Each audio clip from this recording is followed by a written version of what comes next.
Next is S&D on Desert Siege, guys, which S&D to me is the game mode that I have grown over time to just absolutely love. It is my favorite game mode, guys, of all time.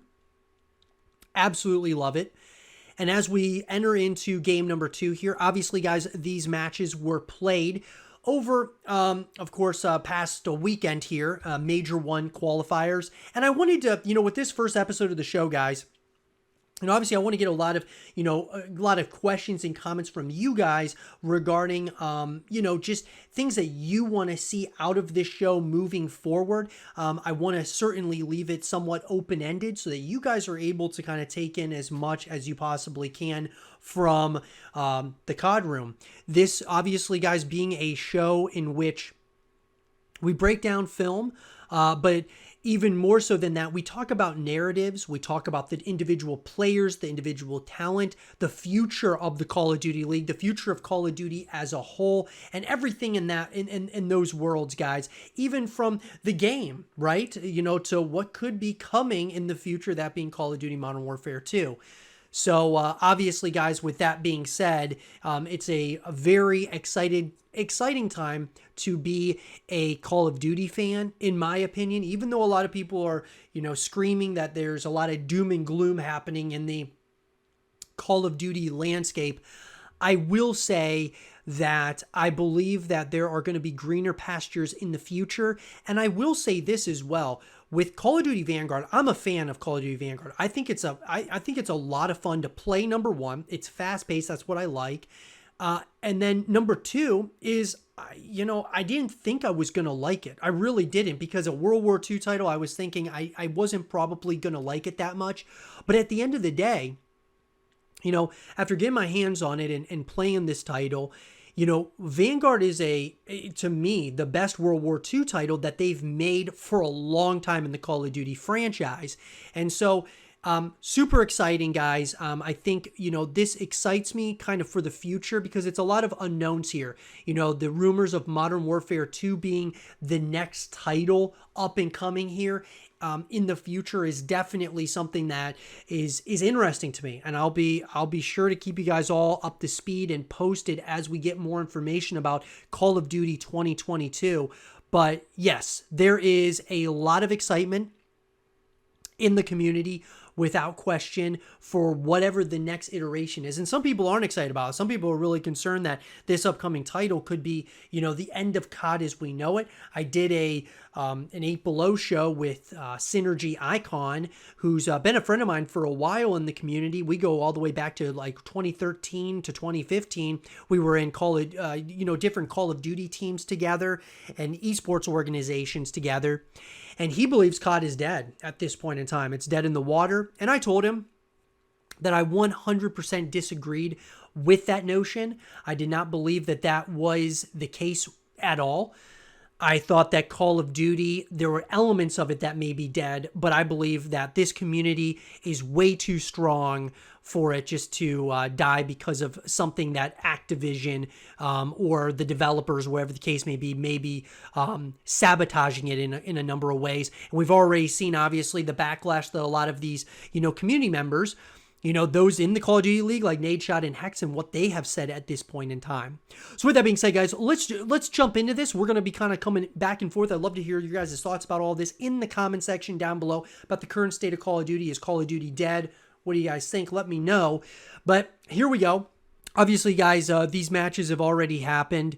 And, I just want to give you guys, not only, perspective on it, but, as we continue, I'd love to hear your guys' thoughts about just everything, from this match to all the matches that we talk about moving forward.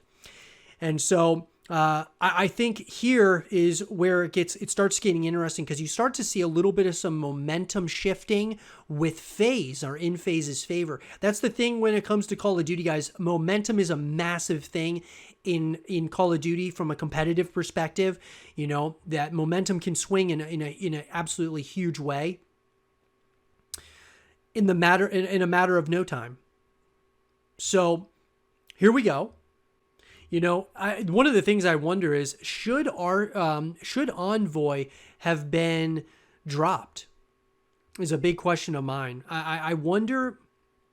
I will say this, guys. I love the way that LA Thieves is constructed. We kind of saw them get tested pretty early, and it's not about how well you do in these beginning tournaments. It's more about how much momentum you can build to the end. And that's why I feel that even though there's been a number of teams that have had shaky starts, Faze included, we can talk about Optic, of course, a lot of these teams having some, obviously having some issues with certain game modes in particular, or just clutching up at the end of the day in this game. And so that being said, I will say that I do believe, when we look at these players as a whole, and we look at the landscape of this thing in the Call of Duty League, I believe it's wide open. Because obviously you got the Toronto Ultra, Seattle Surge, FaZe. I mean, all these teams, there is so much competition here, and it's so competitive now that there's no one clear team anymore in my mind that is just the dominant force to be reckoned with. Even though it's early, I'm going to go out on a limb and say that, guys, that it's anyone's weekend, any individual weekend that comes up, guys.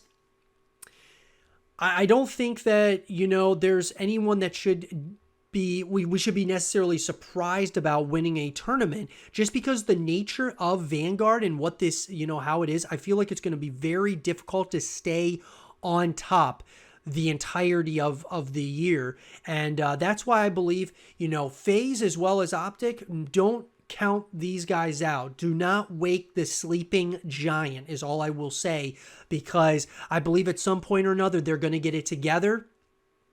And the same thing can definitely be said with the New York Subliners especially. I really wouldn't want to wake that sleeping giant, because I think when they figure it out, whenever that is, they are going to be an absolute force to be reckoned with. And this is where we had LA Thieves, of course, tied this thing up. I'm excited to see them more so on LAN, obviously, guys, as obviously with the qualifiers, going to be, a little bit different. But when we get to the major, that's where it's going to be really exciting. I think that's the one that people are really going to be starting to talk about, obviously, is going to be the Optic Major 1. I think it's going to probably be it's going to absolutely slap in a major way, I think. No pun intended. I think it's going to be an awesome major. I think Hex and the boys over there, along with Hastro, are going to put on an absolute show for us, to say the least. But yeah, I feel like there are teams now that, there's so much competition now in the grand landscape. 1st to 6 rounds, obviously, guys, to win.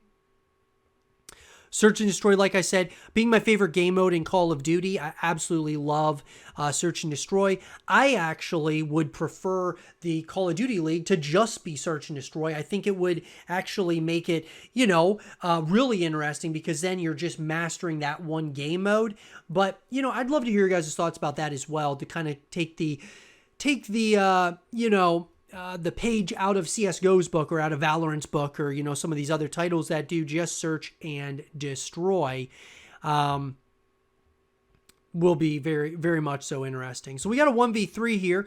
Our cities now, it's like just a back and forth without question between these two juggernauts, who very well, guys, later on in the year, you're going to want to keep your eyes peeled for these two teams, I think, for sure. The level of competition. What a beautiful shot there by Octane. Absolutely awesome sniper shot. Beautiful.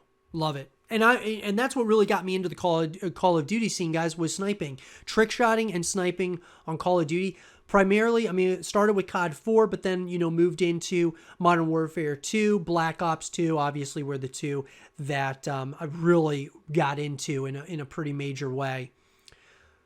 And I think people in the Call of Duty community just want to see us go back to that. They want to see us go back to Call of Duty, kind of from the past. What made Call of Duty so special in the first place. That being, Black Ops 2 and Call of Duty Modern Warfare 2. I think that's what people really wanted. As Arcides plants the bomb, 4v2. Very well played. Got a 4v1.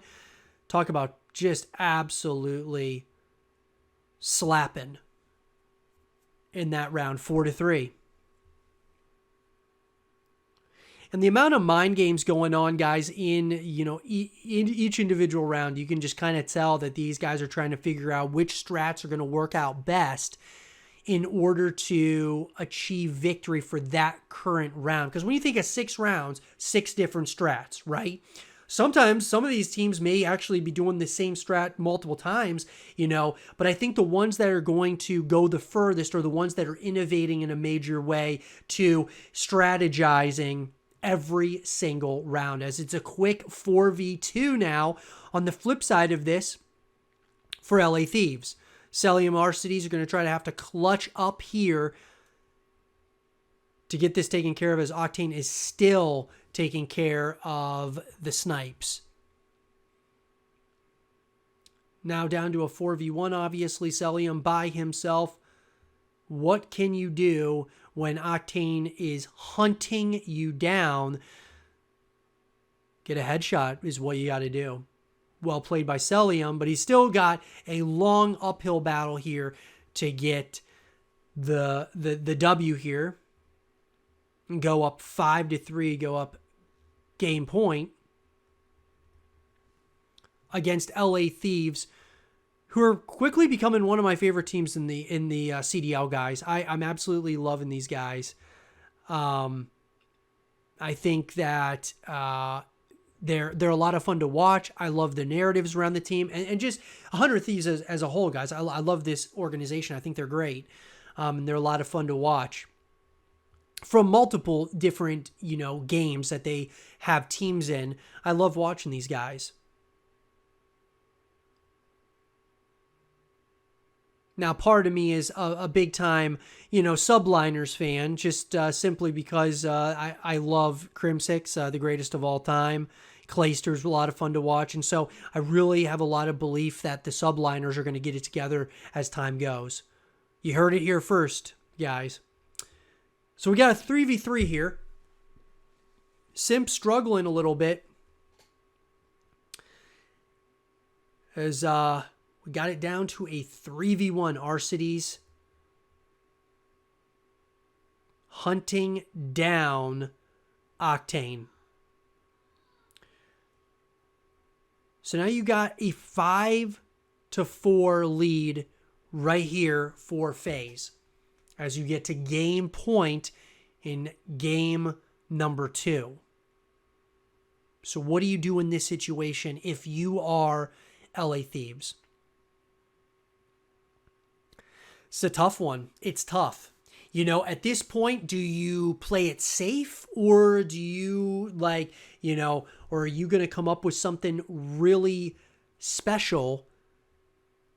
Are you going to kind of pull out your best strat right here? If it's me, I'm pulling out probably my best strategy that I've got at this point, because you're already down and you're going to want to have something. Now, a lot of these players have been talking about, some of them, some teams apparently were playing their weakest maps because they don't want to show off their strats for the major and such, which I feel like you just got to keep getting better over time. It's kind of like in the NFL. I mean, you might lose one week early on in the season, but you want to build momentum as you go towards the end, and maybe some of these teams are thinking the same thing, as we got a 2v2 here. Simp and Celium going up against Octane and Kenny. Here we go. Massive plays, when we talk about clutch. You're going to have to be clutch here now, Octane, because this is going to be massive. If he can pull this one off, he's not able to. As Faze win game number 2, tying up this series 1-1 in the Major 1 qualifiers. Who's going to make it to Major 1 against Optic? Can you imagine a Major 1 that's Optic's game, Optic's, homestand essentially, and they're not in it? Like, if they don't qualify for it, I feel like they will get it together at some point. I don't know how many teams are going to be making it to the who are going to qualify for Major 1, but it's going to be interesting to say the least. On to game number 3.